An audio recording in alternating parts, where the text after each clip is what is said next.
Hey, and welcome back for week 6 of our 8-week nutrition transition. We're getting close to the end. This week, we're going to live by a very simple motto. If man makes it, we're not going to eat it.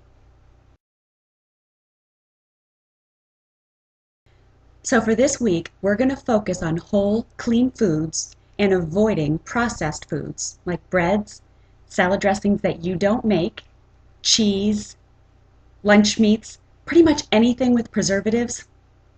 Not this week. But what you can say yes to are things like fruits and veggies, whole grain rice, meats without sauce. Does all of this sound familiar? It's everything that we've been working on over the last 5 weeks, but this week we get to take a little To help step you further. through This week, I've posted something on my website. It's called Michi's Ladder. What I want you to try to do is focus on the top 2 tiers of Michi's Ladder to help you eat as clean as possible for the next 7 days.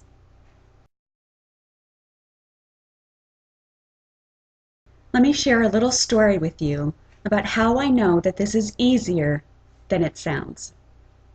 Back in December, I knew that I wanted to offer this nutrition transition to other people because it had really made a difference in my life.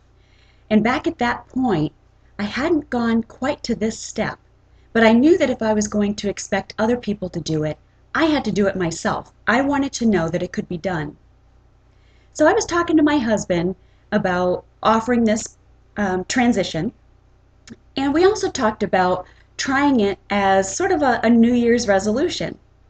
So on January 1st, we started by eating for the entire month of January only off of the top 2 tiers of Michi's Ladder. I thought I was pretty clear with my communication with my husband that on January 1st we were starting.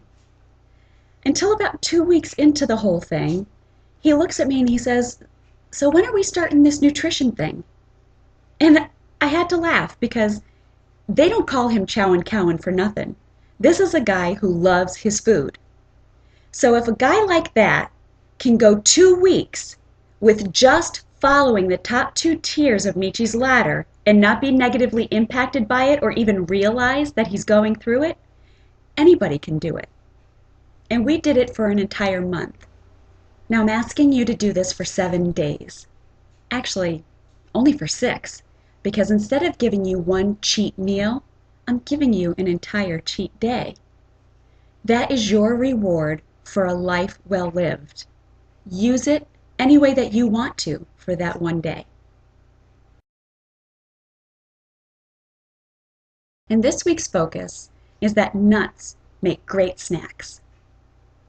They are loaded with good fats, protein, and fiber, so a little handful will make you feel fuller a lot longer.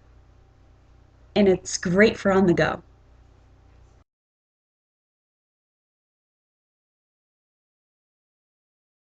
You've already been prepping your body for this particular week. I know you can do it. If you need any extra help, just send me a message.